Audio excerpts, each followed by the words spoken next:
the wonderful Brian Costello joins us. Brian is the Senior Director of Integrated Media at Staples. And so I think maybe just for the benefit of everyone on the phone who doesn't work with you currently, do you want to just kind of start off and talk a little bit about who you are and what your team works on at Staples? Sure. I'm Brian Costello. As you mentioned, I run media for Staples. And when I say Staples, I mean Staples.com, StaplesAdvantage.com, and all of the companies that Staples owns, but not the Staples retail stores. Our group is responsible for all the media for Staples.com and what I just mentioned, as well as all of the on-site media as well. So the media network too. So I think to kick things off, from my perspective, one of the advantages of working in an organization like Comscore is that we interact with so many different types of clients across different verticals who have really different objectives in terms of what they're trying to accomplish in the market with media. And I think if there's one point of consistency that we've heard from all of the customers that we talk to on a day-to-day basis in the last year, is that whatever the status quo was in June of 2019, that just isn't working anymore. And so kind of new modes need to be adopted, and a new strategy for going into the market with media has become even more paramount than it ever was before. So I wanted to kick things off with a question from that angle, which is that, for the most part, Staples lives kind of in the popular consciousness as an office supply store. But the idea of what an office is today is very different than what we thought of as the office 16 months ago. So tell me about how you're engaging with the Staples customer of 2021, and how is that different from your previous approach? Yeah, there's a couple things to unpack there. I think we started making a change even before the pandemic, when we were thinking about moving from, say, a very transactional business and a very transactional media buy to kind of a more sophisticated buy.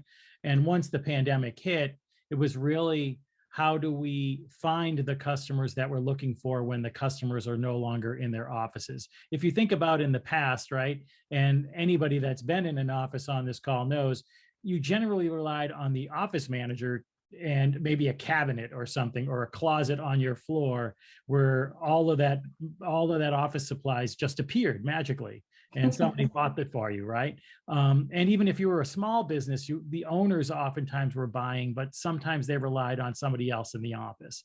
That all changed when a lot of people, not everybody, because we also dealt and we deal heavily with essential businesses. So you can imagine we have a lot of governmental businesses and hospitals and health systems, retailers, and so on that stayed open. But the other businesses, it was, how do we change how we approach these folks that are now working from home that may not have bought from us in the past?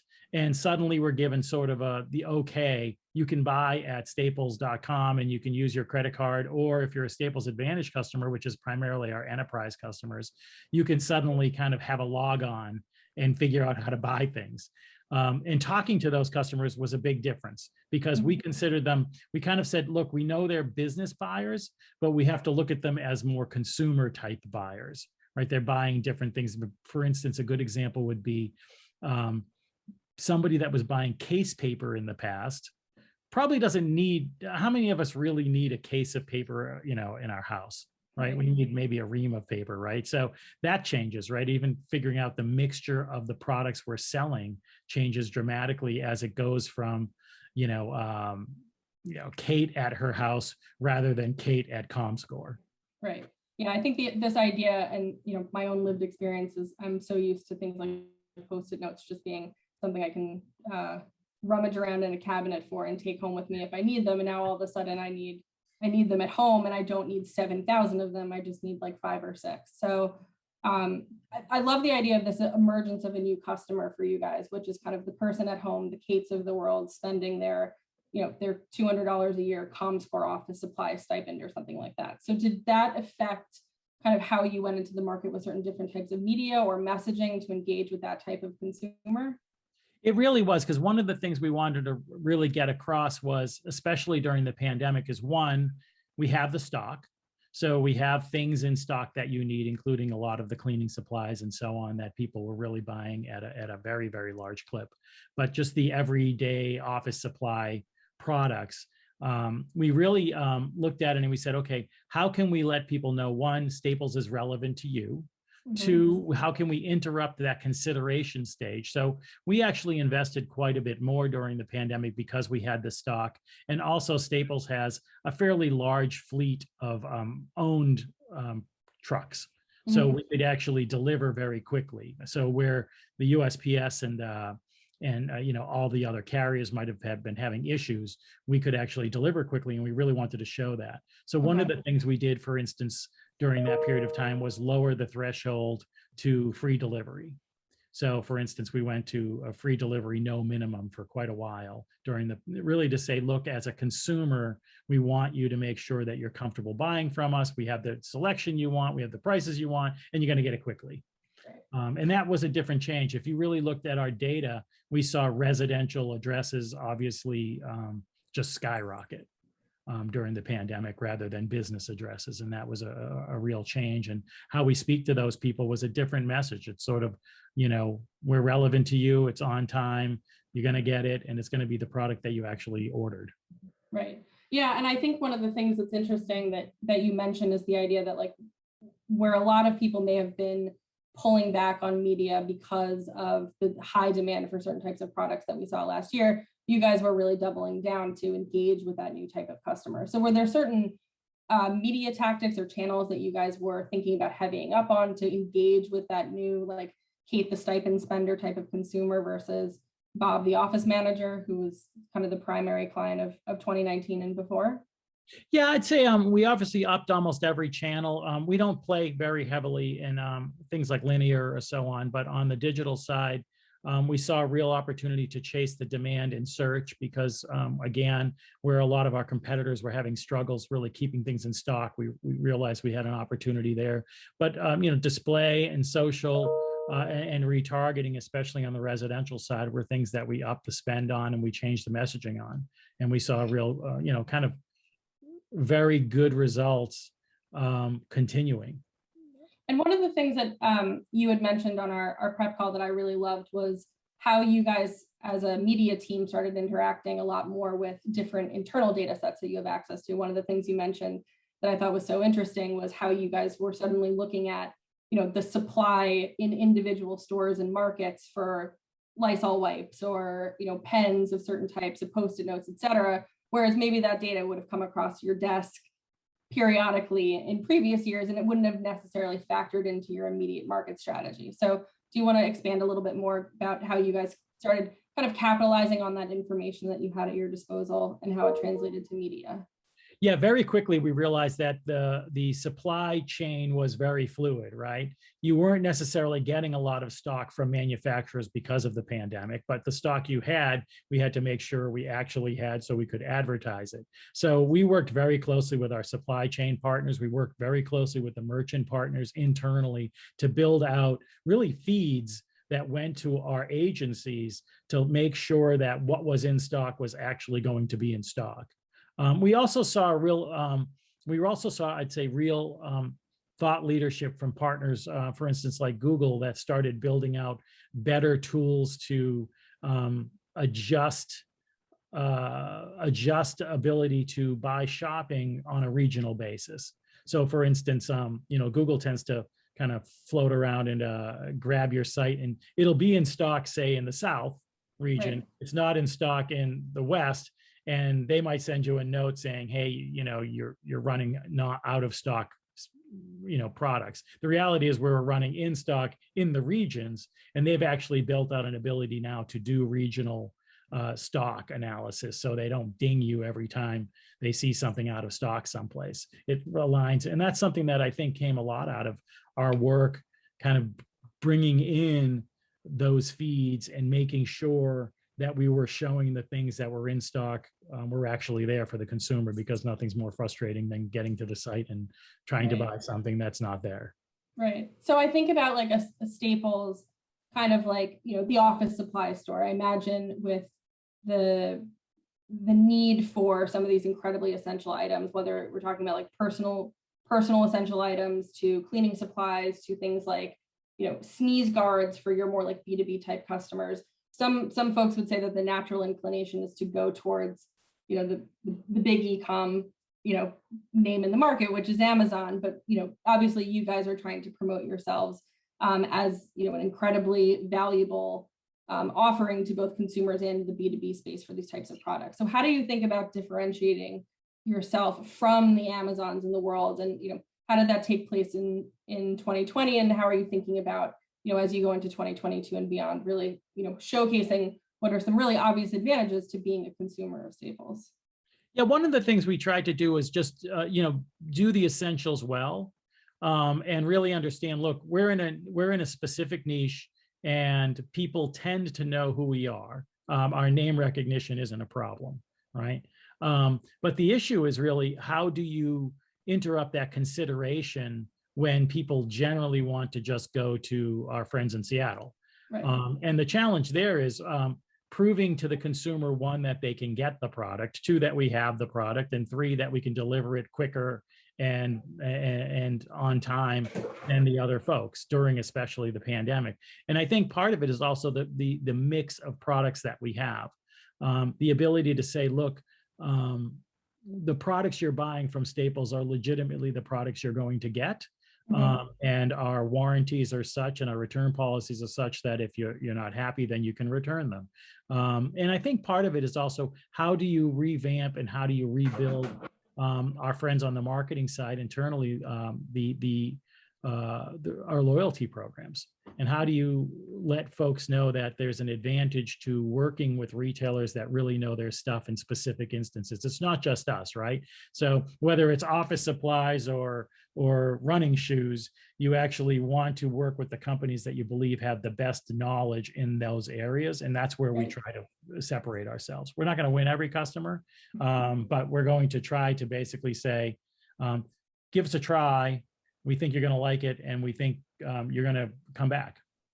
Yeah, I think one of the things that you touched on that I thought was really interesting was the idea that you guys were thinking about how do certain D2C brands really approach customer engagement, where like the model that you guys had where there was like a rep that the office supply kind of clients would work with, that sort of personalization model and conveying through your media mix or the creative that you were putting in market, et cetera, that you guys were really the experts in a certain offering within the space that was extremely important and valuable to more consumers then than it ever really was before. So, with all these different types of things that you guys are doing, trying to be more visible against the Amazons of the world, engaging with different and new types of consumers, like how do you think about measuring the efficacy of all the types of things that you're putting in market? So like, ROI, attribution, how are you guys thinking about the metrics that matter now, and are they different than maybe what was important to you 6 or 8 months ago? Yeah, we've started changing. I mean, we started changing probably a year and a half, maybe even 2 years ago, from a transactional kind of measurement, right? So one thing that I don't prefer is the easy measurement, right? I think the vanity metrics of ROAS and all of that just have to be thrown out the window, because the CMOs that like that information and even senior executives that like that information, they just really want to be told some positive news. But the bottom line is, if you can't show media is driving results, then you probably shouldn't be in the media business. You should really try to show the results. And it's really hard. And I give credit to the teams at Staples that have really engaged and said, look, you can give us the easy numbers and we can all kind of say thanks and high five each other, but I want to show that we're driving the business. And part of the things we do is, first step is we do a quarterly MMM. And we use that as directional. We don't use that as gospel, but we do use that as directional to say, look, where are we seeing incremental opportunities, and which channels are we actually can we activate even at a larger scale? We then take that MMM and we build incrementality tests against it, right? So really right now what we're doing is we have a number of tests in market where we're saying, can we break the model? Is what the MMM is saying correct? And more importantly, are we seeing the value when we do the incrementality? One more step as we go further is we then target on, if you can imagine, we sell hundreds of thousands of millions of products, right? And so we break down into categories, and then we really look at, within the categories, what are the products that are driving the highest margin ROI, What are the categories that are driving and products that are driving the highest new customer opportunities? And then further, new customer lifetime value, right? So ultimately, we want to get to that customer lifetime value model where I can go back to the business and say, we can spend up to X dollars. And then we have to make that discussion on, well, what does that look like when we see categories that are less margin driving and less new customer driving, but still important to the business? How do we fund those? And that's really where our media network comes in. And we say, okay, look, we probably should look at our partners to help us drive those sales as well. Yeah, I think a lot of people maybe don't realize that obviously there's Staples, the brand, and kind of what you can go into a store or go on staples.com and buy, but you guys also have a lot of products that you manufacture and then sell through distribution channels, for example, like, white labeled products that are sold on like the Amazons of the world. So, is the measurement of efficacy for bringing people to staples.com going to be different, or I imagine it is different than driving sales through, a channel partner? And then how do you work with different types of data that you're getting from, a distribution point versus what you're able to kind of manage in-house? Yeah, I mean, generally speaking, we'll manage on our side all of the throughput through the channels that we have and the distribution points we have. Primarily would be staples.com and staplesadvantage.com, which is our enterprise site where you have an actual rep that manages your business and you can call and do all that. When it gets into the larger distribution, we keep an eye on it, but we don't necessarily really market towards that side. Those are really distribution relationships that go out to the world with those products. So there are a lot of products that Staples has in the marketplace, things like True Red and Union and Scale Furniture and so on. And those can be sold by multiple distribution channels, right? That you could find them on Amazon, you could find them on other companies that we own, for instance, Quill.com or High Touch and other companies that are selling them. The distributors that Staples owns that are out in the marketplace as well sell those products. Gotcha. So kind of on the topic of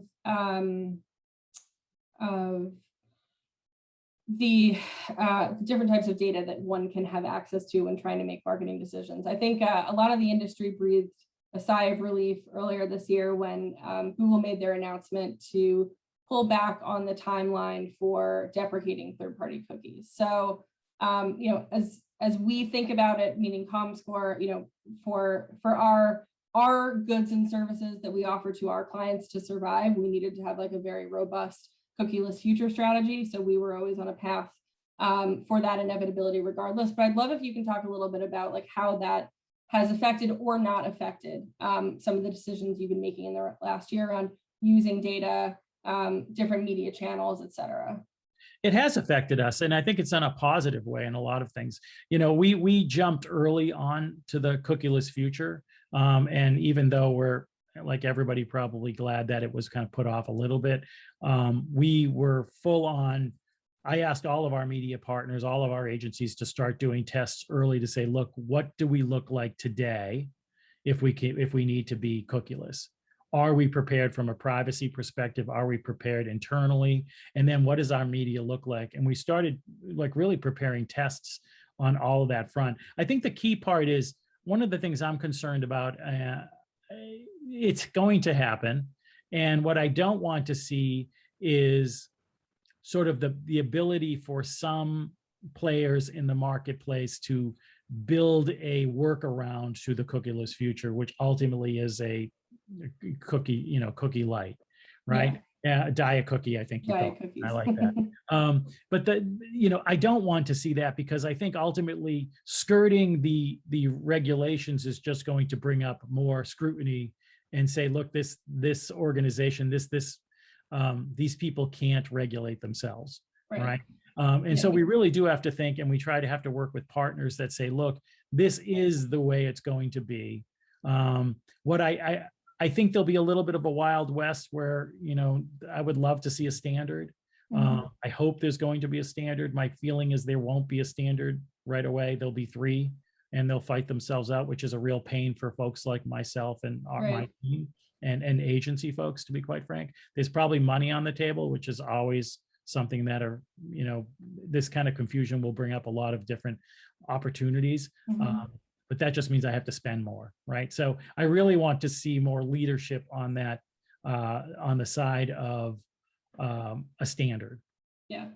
Do you think it's realistic to, I think there's an idea that it seems to be becoming more and more popular, which I personally like, which is that the only way that the industry as a whole is going to survive the cookieless future is if we really all work together. But obviously, working together sometimes means that, like, from a revenue perspective, there's going to be winners and losers. So, like, do you think that that's realistic, or do you think that the kind of one ring to rule them all, so to speak, for the cookieless future is just going to be a natural fallout of one partner or vendor being so uniquely innovative that everyone kind of coalesces around their solution? Or is it just going to end up being more like the walled gardens have their identity solutions and everyone else is kind of hodgepodging stuff together to cover the remainder of the internet, so to speak?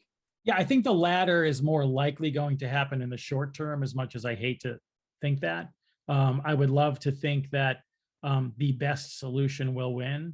I think the reality is the biggest solution will win, whether it's good or not, because it just has the most throughput of media. Yeah. So I think the large players, and we all know who they are going to come together with some solutions, and they'll probably coalesce, and then others will have to follow. So I do see a situation where there will be that Wild West for a period of time. I hope it's not that way. And I'd love to coalesce around a great solution.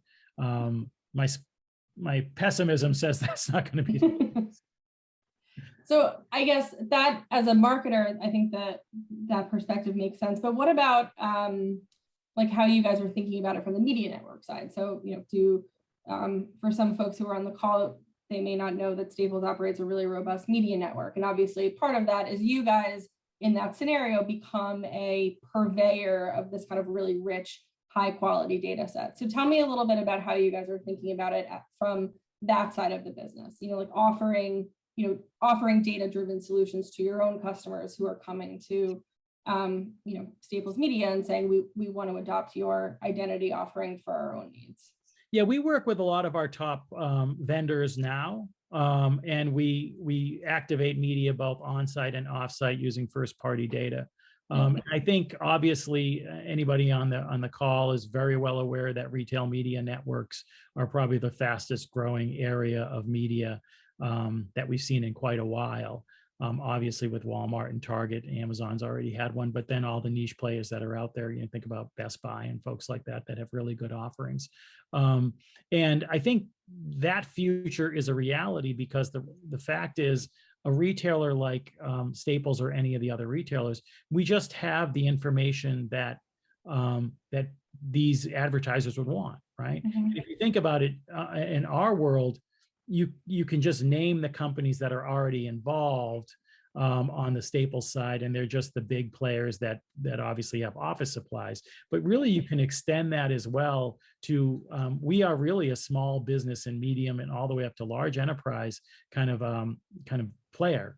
And so, as a small business player, you can think, geez, credit cards and car rental companies, hotel loyalty, airlines, and so on. It goes on and on and on, right? There's a lot of opportunity. And I think building audiences in a smart way within the privacy that allows for the third-party cookies, which no longer will exist, this gives us the opportunity to just activate media for folks in a better scale. We become a publisher, except it's really kind of a buying publisher. And I think the big piece is Amazon's obviously going to take a big chunk of that business from everybody. And then you have the Targets and the Walmarts of the world. But then I do think you're going to see, and I know BCG has said this, that there's going to be, roughly $100 billion opportunity, and there will be niche players. And I think that's true. And we're one of those players. And I think we can actually move to really drive results for our brands in such a positive way. We've already seen it. And I think that's going to be great because we'll be able to then activate media where we need to activate media, and also have our vendors and partners activating media saying, hey, I get great ROI at Staples, I get good throughput at Staples, I'm seeing sales, and I'm also getting media exposure. Right. Yeah. I mean, there's a natural value proposition, right? Which is that if I'm the new Staples consumer spending my stipend or spending my own money with my own credit card, making decisions about different products on staples.com, advertise to me at the closest point of sale that you possibly can, which again would be like your e-commerce sites. So I think that there's a really interesting kind of almost full circle moment that you guys have, which is you're now advertising to me in a way that is unique and something that's different from before. And then you can also bring value to those who would advertise with you as like the publisher side of the house, saying, once I've done my job, which is I've gotten Kate, the consumer, to staples.com. Now let me help you guys convince her to buy the branded, brand name Post-its versus generic Post-its, or, splurge on a Mont Blanc pen, or all the different types of things I could possibly buy on the Staples website. So, I love this kind of idea of how you guys are bringing that together. Yeah, it's kind of fun, right? And it's something where you need a specialized skill set too. So part of it is finding the right people to activate, finding the right partners. There's a lot of, not only does the data have to be super clean, you also need the right technology and ad stack and everything else. So it goes from being, hey, we sell office supplies, to, oh wait, we're an ad network, and we need all of the bells and whistles of an ad network ultimately. Right. That's the challenge. That's an investment opportunity. And I know, kind of on that note, one of the things that you had mentioned when we spoke last week was, as great as all of these new opportunities for you guys are as a brand, one of the challenges that you guys are facing is like, how do I find the right resources to stand up all these new and innovative things that I want to do with data, or creating different types of content or videos, or creating that tech stack that you need to really run a highly efficient retail media network. So tell me a little bit about how you guys are thinking about building out the team of the future. What are the ingredients that you need from a personnel perspective or from a tech perspective to be effective, knowing now what maybe you didn't know a year ago? Yeah, I think we tend to be more of a hybrid model. Like a lot of folks, we don't have a completely in-house team. We use a lot of agencies for our partners, and we use them as extensions of our own teams. But to that point, if you're thinking about for an internal network, you absolutely have to have the data, right? You have to have the data, and it has to be clean, which means you have to have folks that really understand how to manage a large pool of data, break it down into different types of audiences. You need to have the analysis, so data science and data analysts that really can understand how to build out these audiences and build out the insights that you need. Obviously, ad ops. One of the things we were thinking about is media people are very different and media operations is very different than e-com, right? Yeah. So is it the same finance people? Kind of probably not, right? I think we talked on our phone, the money that comes with media, you often spend the money before you get paid. Right. Finance people at a big enterprise don't particularly like that, right? You need sales. So you need outgoing sales of your media channels. And those folks are, have to have relationships with the big holding companies and the manufacturers that are spending a lot of money. And then you need ultimately technology like dashboards, self-serve, and ultimately the biggest thing is reporting. Our biggest, I wouldn't say it's our struggle. I think we're really good at it, but I think it's always going to be a big challenge to get the right reporting. And how do you actually see reporting that a manufacturer can say trust, and also kind of tweak in a way that makes sense for them? What does the right reporting look like to you guys? So is that, metrics being available at a certain cadence? Is that, the rigor behind the data has to be as high quality as possible, but it doesn't matter if I get it in an Excel file, and that's my dashboard, so to speak, or if it's, actually in like a really pretty UI. Like, tell me what that looks like for you guys, because I think what we hear from a lot of our client partners is that it's a struggle just to get all of the different data that they touch on a daily basis into one place and make it make sense with each other. It's a massive struggle, right? And I think that's going to be the biggest challenge. You can easily say that you start out with spreadsheets and PowerPoints that you build, and it's real pretty in that regard. But I think to get to where you really need to be, the nirvana that we need is a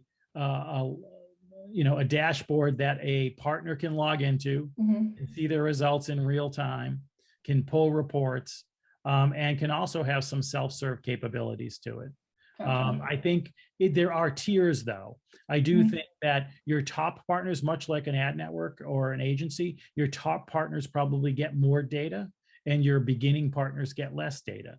In other words, you've got to prove to us that you want to spend and see value here. So your top partners will absolutely see probably more care and feeding. And then as we grow partners, you'd have probably a tier of data that they're allowed to get access to. And I think also, and then you look at the non-endemic would probably get something completely different, more in line with what you'd get from the trade desk or any place else, a DSP that's just that's showing you the data that we're currently used to seeing. Gotcha. So it's kind of like two different types of UIs almost. There's the UI that you guys use as the marketers, where you're taking all of the various data points that you get, whether we're talking about the point of sale in-store data, whether we're talking about supply chain data, et cetera, like matching that up with your spend. And then there's what you guys almost like commercialize to, clients who would be part of your retail media network offering. Yes, for sure. Awesome. So I guess one last question on the idea of kind of the teams and the resources that you guys need to do what you do so effectively. You mentioned that you recently in-housed your kind of creative operations. I would love if you could expand, for the folks from the brand side who are on the call, like tell me about the thought process behind that decision, and then what do you think the unlock has been as part of that process? So like how has that kind of brought new ways of doing things to bear that you're benefiting from? Yeah, and the brand doesn't report into me specifically, but I can talk to that a little bit. If they're on, please forgive me if I butcher it in any way, shape, or form. But I mean, the real thinking behind it is, right, in order to really have folks that understand the brand, they have to be part of the brand, right? And no matter how many folks you can have outside that work on that, the turnover in agencies and the change in agencies, you're just never going to get that live and breathe the brand. So I think that was one. The other piece is really how do we get as fast of execution as we can, especially on the multiple media channels that we have. Yep. And I think in order to do that, as brand teams start thinking seasonality and they start thinking events and things of that nature, how do you get creative out there in a very quick way that is actually platform specific? One of the things that I like to say is you have to have platform specific creative for every single platform. And if you don't, you're just kind of mailing it in. Well, part of that is teaching these kind of internal folks how to do that, right? And by bringing in new people that already know how to do that, experts that have been doing it at other brands, you're just one step above, right? So I think that's one of the keys for me, is just having that close relationship from a media perspective that we did not really have necessarily with external agencies that we now have. We're all in this together. And now we're also, if you think about it, the way any organization is set up, our bonuses and everything else are now aligned, right? Everybody wants the business to succeed. And so because of that, I think that really helps. And I think also it's just the light speed movement of how creative is changing so rapidly, and having folks that can actually stay on top of it. Bringing in those kinds of experts that really understand kind of media as well as creative and e-com and email and everything else, and pulling it all together so that it's a cohesive story. Are there certain like mediums or creative types that you guys are heavying up on, more now than you were previously? Like, for example, I imagine I and probably many other people like me could benefit from how to choose an office chair that doesn't hurt your lower back, like video tutorials. So are you guys thinking about that type of content, or is it really just about the speed at which you rotate in, like 30-second and 15-second video creatives. We actually put out a lot of content. I think the next step is to actually put it more into the media side as well as on site. I think we do have a vision of exactly what you were saying, which is how do we actually help people choose product, right? Yep. How do we actually bring it? We do some of that now, I would say, but as we move, one of the areas that I'd like to see more investment in and something that we're seeing more is obviously on the video side. I think going back to that creative piece, one of the biggest challenges was it was really hard to do with an external agency. It's still hard to do, but with an internal agency, we have the expertise that we can actually probably get those things out much quicker and in a much better format, right? You don't have to fight to try to get 15s and 30s and 6s and everything else. And so I think that's going to be a big advantage. But content is the future of any e-com retailer, right? Yep. If you can't show people why in a kind of fun, interesting way, even things as kind of mundane as office supplies, then you're going to lose the customer. Because I think that's one of the advantages. If you think about, again, our friends in Seattle, their strength is their absolute breadth, but their weakness is their absolute breadth, right? People want to actually have a relationship kind of at a very narrow level with a lot of retailers. And I think that relationship brings in that content and that speaking to folks. Yeah, I mean, especially as you, again, think about that new type of staples consumer who is not an expert on the, how to buy a chair, how to select the right type of, product for your specific office needs. Like, that's a job function and a role that exists within an organization. And now we all kind of have to be our own office managers, which means there's a desired level of expertise we could all benefit from. And I see it being really interesting and helpful, at least to me as a consumer, for you guys to fill that gap. For sure, yeah. Go ahead. Oh, I was going to say, I see Keith just joined, so I think that might be our time check. Yeah, yes, it is, Kate and Brian. What a fascinating chat that you've just taken us through. So many places that I was enlightened, and I trust those watching have been. It was fascinating to me that the pandemic accelerated, Brian, your strategy that was already underway with more remote work and the emergence of a new staples customer. And again, the pandemic just accelerated that for you, and then using that as an advantage to inform the data that you're already gathering of where and how you speak to your new customers, whether they're at home, they're in office, or a hybrid customer. I was really fascinated about how you leverage partners such as Google that has regional stock analysis and informs your ability and your capabilities for delivering to your customers.